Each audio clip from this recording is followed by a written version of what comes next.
ओम शांति। 27/8/21 की वाणी है।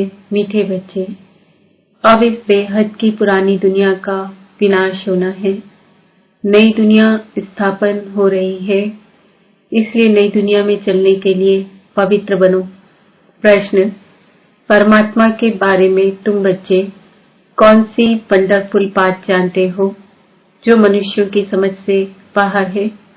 उत्तर: तुम कहते हो जैसे आत्मा ज्योति बिंदु है, वैसे परमात्मा भी अति सूक्ष्म ज्योति बिंदु है। यह वंडरफुल बातें मनुष्यों की समझ से बाहर है। कई बच्चे भी इसमें मूंझ जाते हैं। बाबा कहते, बच्चे मूंझो मत। अगर छोटे रूप में याद नहीं रहती तो बड़े रूप में याद करो।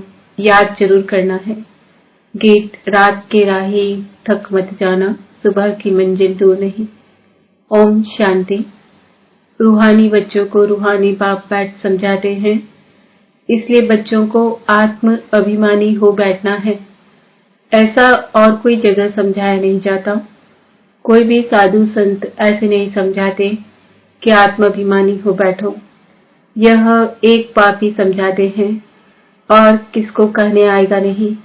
यह युक्ति कोई बता नहीं सकेंगे। तुम बच्चे भी समझते हो हम आत्मा हैं। आत्मा ही एक शरीर छोड़ दूसरा लेती है। कब बैरिस्टर कब डॉक्टर बनती है। आत्मा ही अभी पतित बनी है, फिर पावन बनेगी।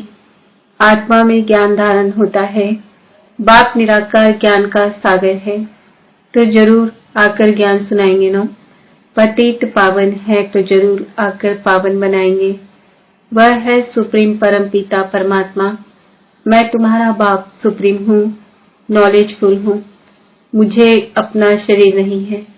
यह सब नॉलेज तुम्हारी आत्मा धारण करती है, तो तुमको आत्म अभिमानी बनना है। देह अभिमान नहीं रखना है। और कोई ऐसी जगह नहीं जहाँ सुनने और सुनाने वाले दोनों देही अभिमानी हो। बाप तो है ही निराकार, वह आकर तुमको राजयोग सिखलाते हैं। बाकी सब मनुष्य है ही देह अभिमानी। भले लक्ष्मी नारायण के लिए कहेंगे यह आत्म अभिमानी थे, फिर भी देह बांध तो रहता है ना। यह ज्ञान परम पिता परमात्मा ही आकर देते हैं। आत्मा को धारण करना होता है। आत्मा को ही पतित से पावन होने की युक्ति बताते हैं। अभी सारी दुनिया का डाउनफॉल है, फिर राइज करने आते हैं। यह तुम बच्चे जानते हो। डाउनफॉल माना डिस्ट्रक्शन, राइज माना कंस्ट्रक्शन, स्थापना और विनाश। स्थापना किसकी? नई दुनिया की। स्वर्ग की स्थापना और फिर पुरानी दुनिया हेल नर्क का विनाश। डिस्ट्रक्शन और कंस्ट्रक्शन। कलयुग है पुरानी दुनिया, इसका विनाश जरूर चाहिए। विनाश की निशानी यह महाभारत लड़ाई है। महाभारत का वृत्तांत महाभारत शास्त्र में दिखाते हैं। बाप ब्रह्मा द्वारा स्थापना करते हैं, सो तो जरूर नई दुनिया की करेंगे ना। यह है बेहद का विनाश और बेहद की स्थापना।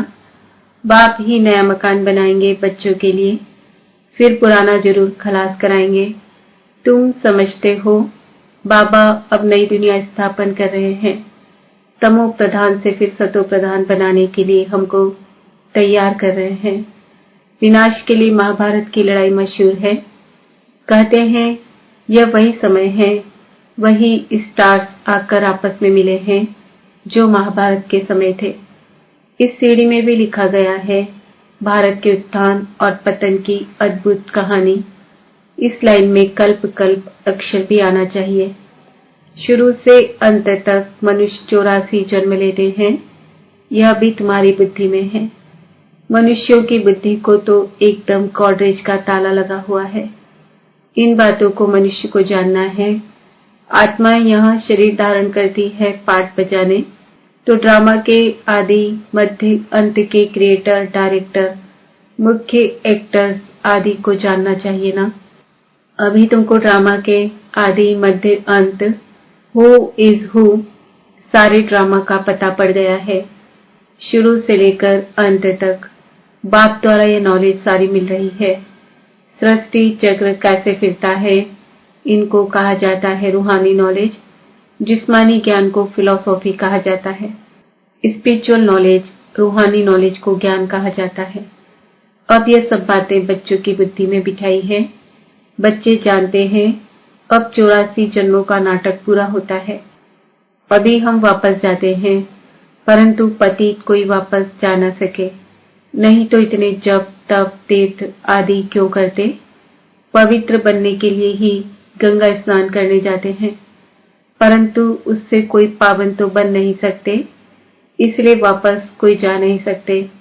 गपोड़े तो बहुत लगाते हैं कि फलाना पार निर्वाण धाम गया, ज्योति ज्योत समाया। बाप ने समझाया है वापस कोई जाता नहीं है। सब एक्टर्स यहाँ ही हैं। अभी नाटक पूरा होता है तो सभी स्टेज पर खड़े हुए हैं। अभी सब यहाँ मौजूद हैं। मनुष्य को पता नहीं कि बौद्धि क्रिश्चियन आदि कहाँ हैं।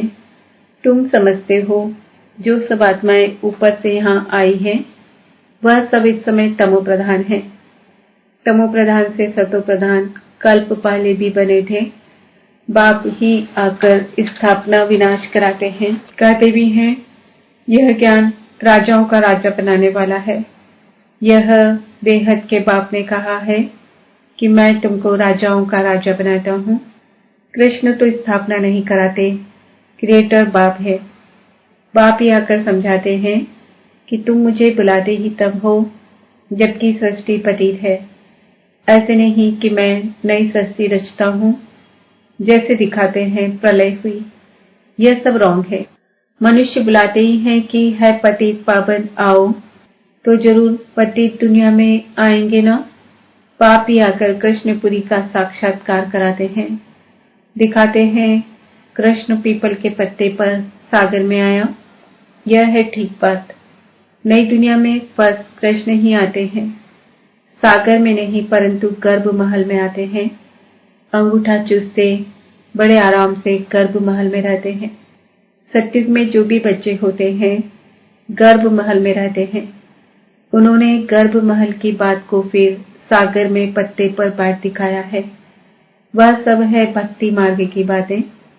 बाप इन सब शास्त्रों का सार पाठ समझाते हैं। यहाँ गर्भ जेल में रहते हैं तब कहते हैं हमको बाहर निकालो, फिर हम पाप नहीं करेंगे। परंतु रावण की दुनिया में पाप तो होते ही हैं, फिर भी पाप करने लग पड़ते हैं। तुम आधा कल जेल बर्ड्स बन जाते हो। चोर लोगों को जेल बर्ड्स कहते हैं।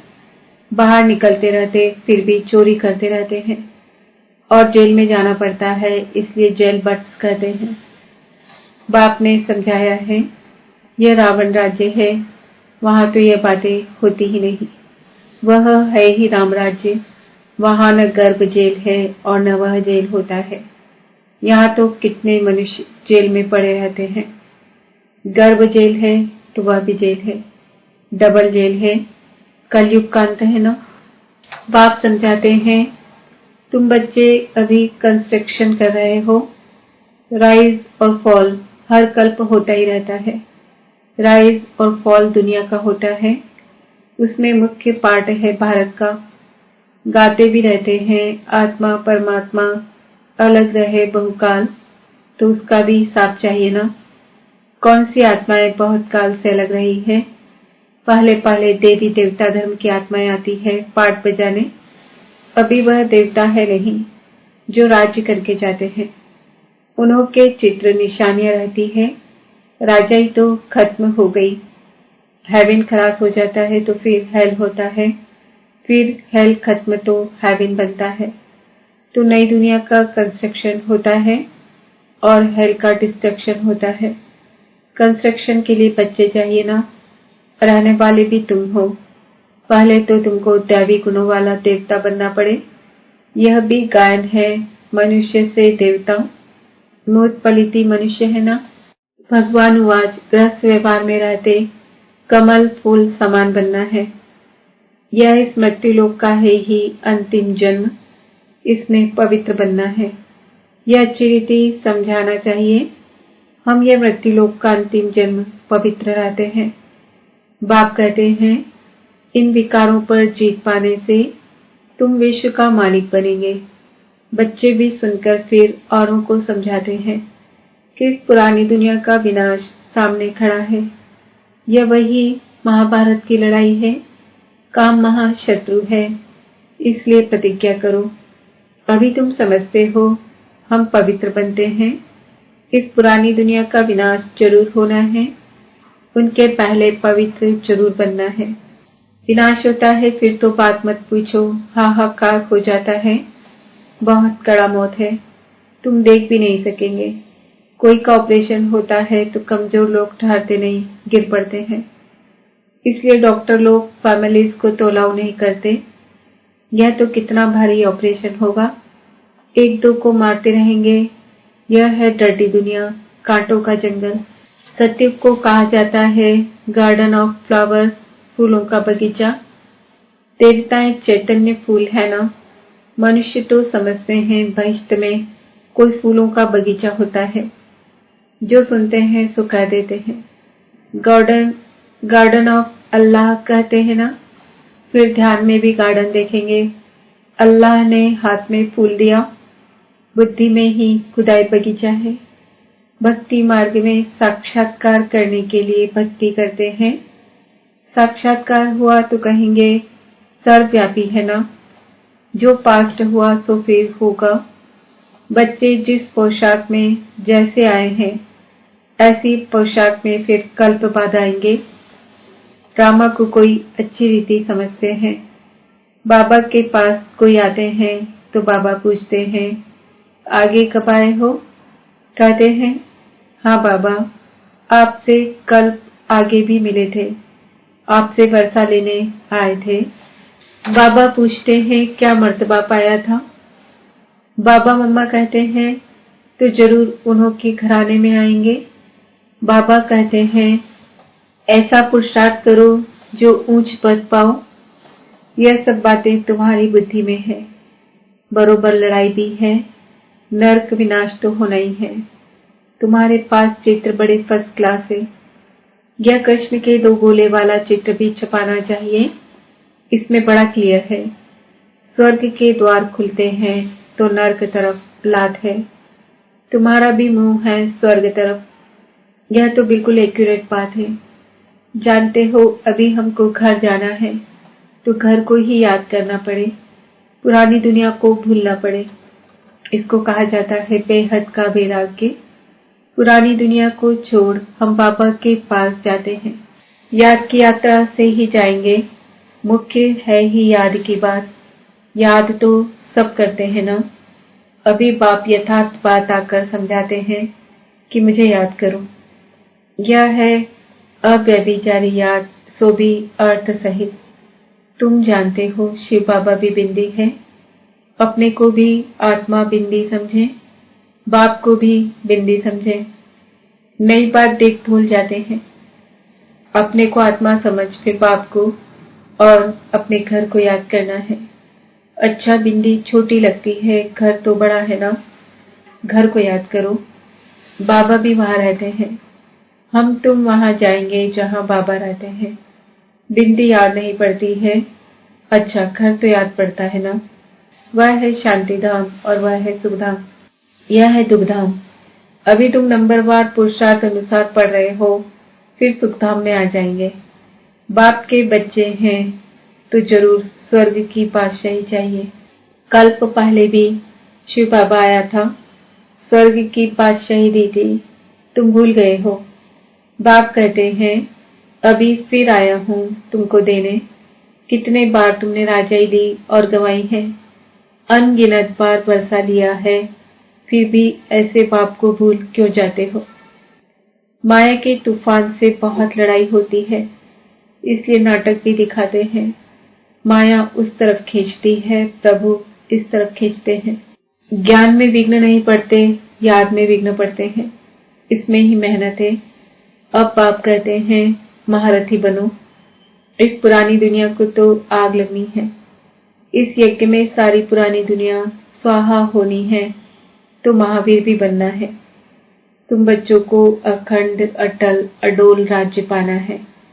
तुम्हारा बुद्धि योग बाप के साथ ऐसा रहे जो भल कितना भी तूफान आए, माया कुछ कर ना सके। यह है तुम्हारी पिछाड़ी की अवस्था जब ट्रांसफर होना होता है। जैसे स्कूल में इम्तिहान पिछाड़ी को होते हैं, तुम्हारी माला भी पिछाड़ी में बनेगी। तुमको बहुत साक्षात्कार होगा, फलाने यह बनेंगे, फलाना ये बनेगा, ये दासी बनेगी, ये सब बताएंगे। उस समय तो कुछ भी कर नहीं सकेंगे, फिर पछताना पड़ेगा, यह हमने क्या किया, श्रीमत पर क्यों नहीं चला। परंतु अंत समय में कुछ हो नहीं सकेगा। ऐसे बहुत पछताते हैं। मनुष्य किसका खून कर फिर बाद में पछताते हैं, परंतु खून तो हो गया, फिर क्या कर सकेंगे। इसलिए बाप कहते हैं गफलत मत करो, अपना पुरुषार्थ करते रहो। अच्छा, मीठे मीठे सिकिलदे बच्चों प्रति माता पिता बाप दादा का ज्ञात प्यार और गुड मॉर्निंग। रूहानी बाप की रूहानी बच्चों को नमस्ते। हम रूहानी बच्चों की रूहानी बाप दादा को याद प्यार गुड मॉर्निंग, नमस्ते, ओम शांति। धारणा के लिए मुख्य सार। 84 जन्मों का नाटक अभी पूरा होता है। वापस घर चलना है, इसलिए आत्माभिमानी रह पावन बनना है। देह अभिमान मिटाना है। अर्थ सहित अपने को आत्मा बिंदु समझ, बिंदु बाप की अव्यभिचारी याद में रहना है।